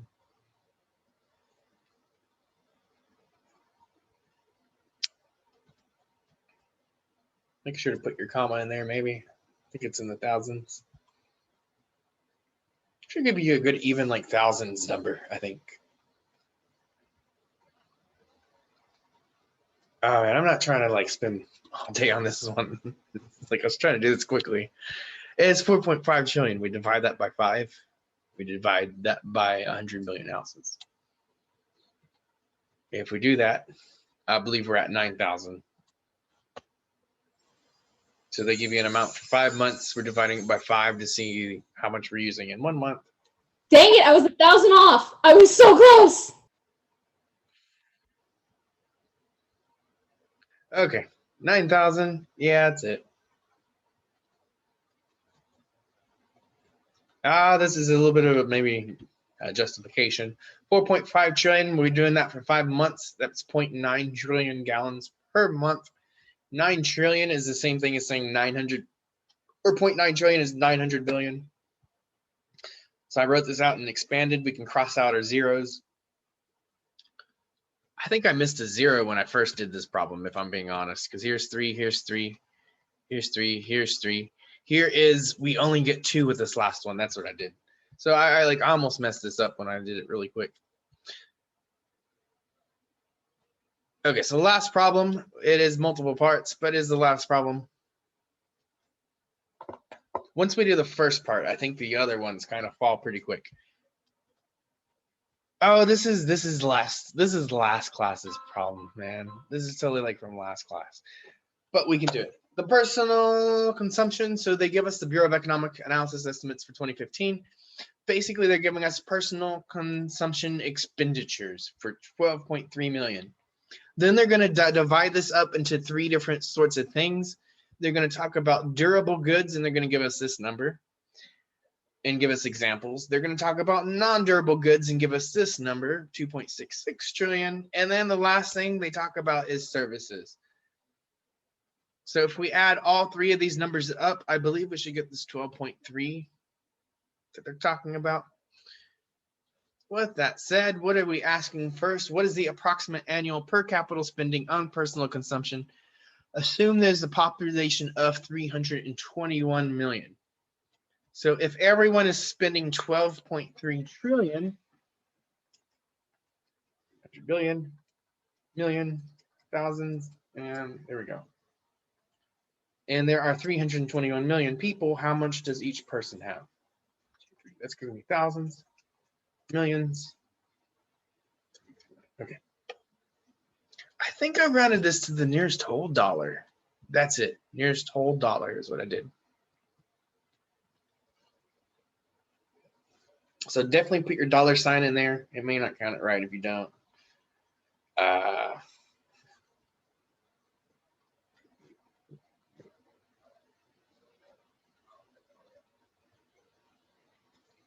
So we're trying to divide this up into the people, right? To see how much each person has. So 12.3 trillion, and we're dividing that up into 321 million people.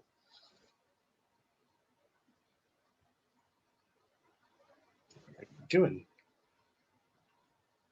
Well, my quiz is froze.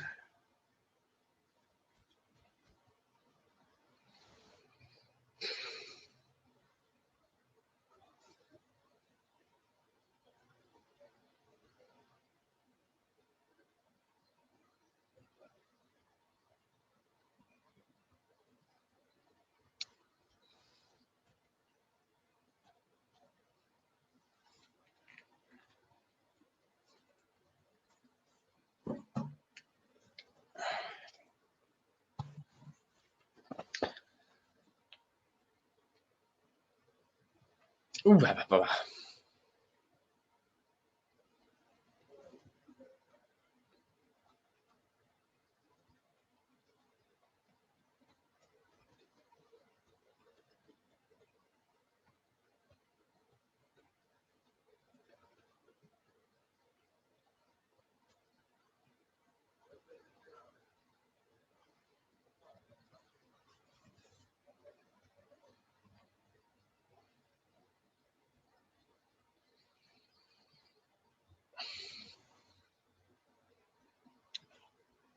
And y'all are worrying me a little bit. Oh, man. Yeah, sorry, I'm just super slow. I'm just 12.3 trillion, and we're dividing that by 321 million is what you should be doing, right?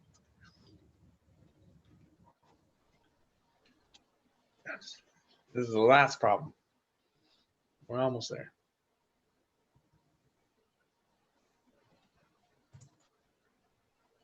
All right, so if we take 12.3 trillion, we divide it by 321 million, what are we getting? dang it, I forgot to to do a The money sign? Is that what you forgot? no, I like forgot to do a step. I have the right one, but I forgot to like times it by the 100 to move the decimal place. I forgot my comma. 37 looks like you're probably doing the right thing. 37. I didn't round to the nearest dollar, so I got it right, but I didn't. Yeah, it's fine. 38, 318. So it looked like the people that answered it correctly. Okay, full question. What does it say? Part B is probably going to be something we're probably going to use that previous. What was the approximate daily per capita spending on personal consumption? So if it's 38,318 every year, how much would that be each day? And this should give you like 15 seconds. You should be able to figure this thing out, I hope. There's 365 days in the year. The nearest whole dollar is what I'm looking for here as well.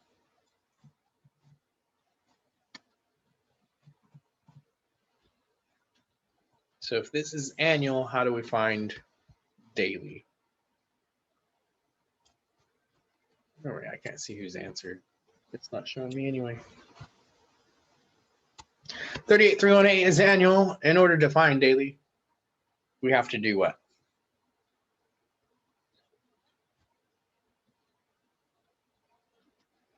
Are we dividing again? Yeah, divide by 365. That's exactly it. So if we know that amount annual, we know we divide by 365 to get to daily. And so if we divide by 365, what are we getting? I'm gonna go slowly. Should be getting 105, I believe. 104 and some change or something. Part A was I divided 12.3 trillion into 321 million. So if you divide those two numbers, you should be getting, what was it, 31818 something? Okay.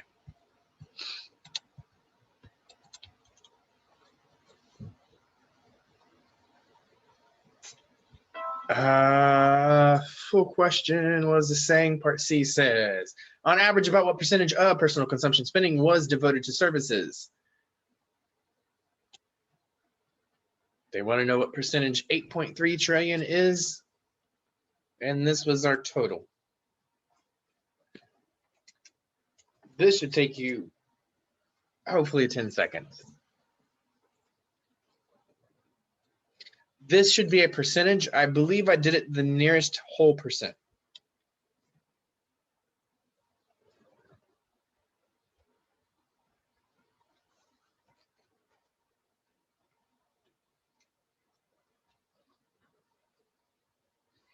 So what they're asking is what percent of services was out of the total.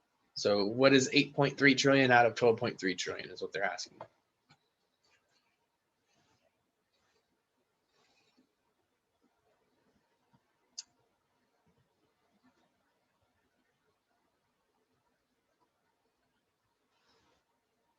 Oh man. Yeah, this should be like, it's one step, and then you got to convert what, decimal to percentage.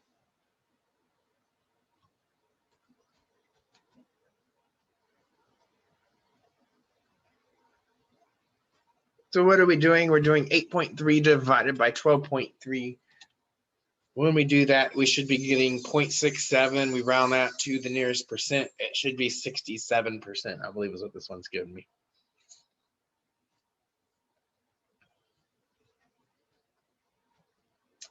All right, and so we are almost there.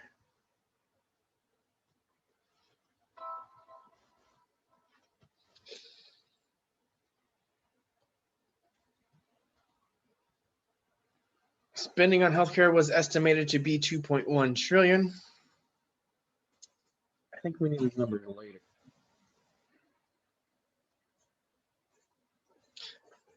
And so what percentage of that of all personal consumption? Again, personal consumption was 12.3 trillion. This is another one of those ones we want to know.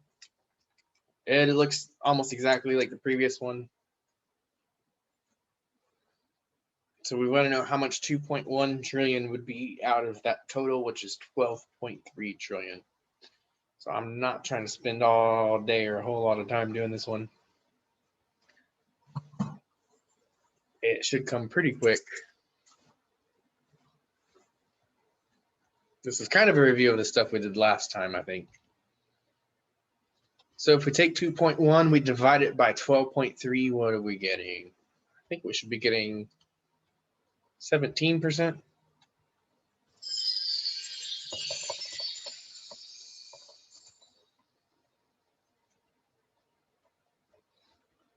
And then the last two that we're doing, I believe they're going to talk about percentage change. So we talked about two different kinds of changes in the last section. We talked about absolute change and we talked about relative change. So in order to get percent increase, that's not absolute change. I'll give you that much. So they're giving us this. In 2000, total spending on personal consumption was 6.8 trillion and healthcare was 918 billion. Compare the percentage increase in total spending. So we're going from 6.8 trillion to 12.3 trillion. So this is my old one. This is my new one. I want to find the percent increase.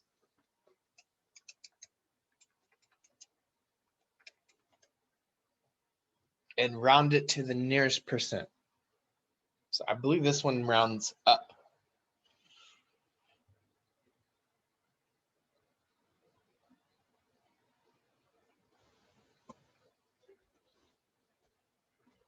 So we're going from 6.8 to 12.3. How do we find that percent increase?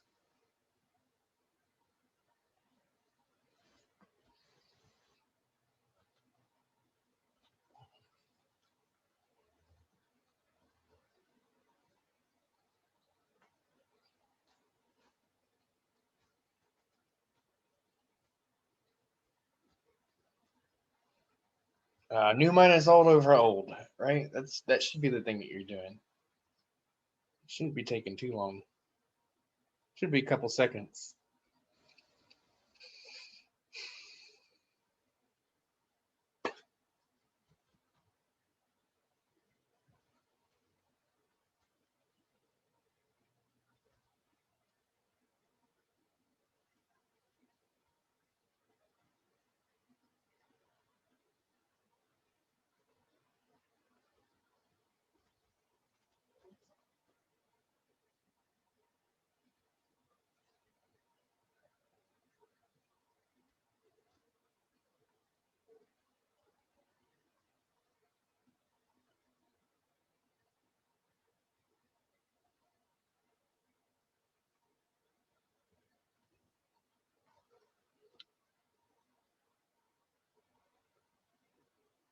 Are we getting it?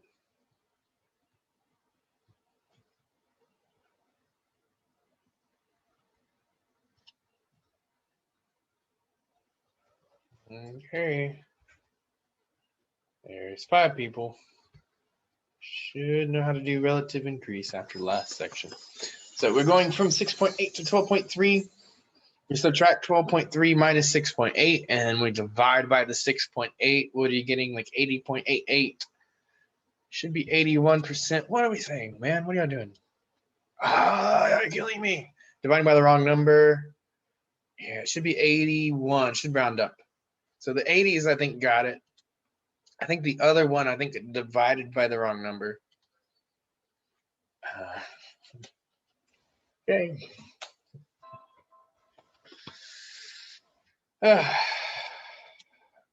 This one we are doing now, healthcare spending.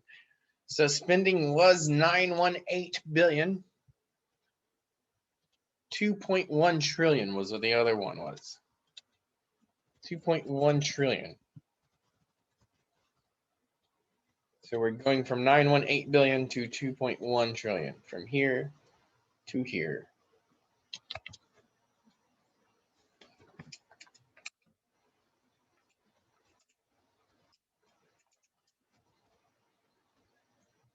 Is that right? I guess so. What does it mean by comparing? So you compare them, you have to figure them out first, I think, right? So we're just figuring out what the percent increase is in healthcare spending right now. Okay. Because the other one is 81%. Now we're going to look at this one and see what this one is. And then I'll talk about it after we figure it out a little bit, maybe. But it helps to have the numbers to talk about the numbers, you know.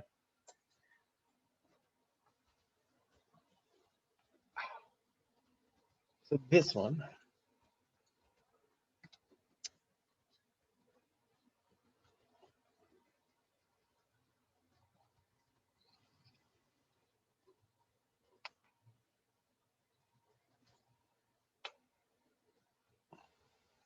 I think if we look at the raw number of going from 6.8 to 12.3, that went up almost 6 trillion.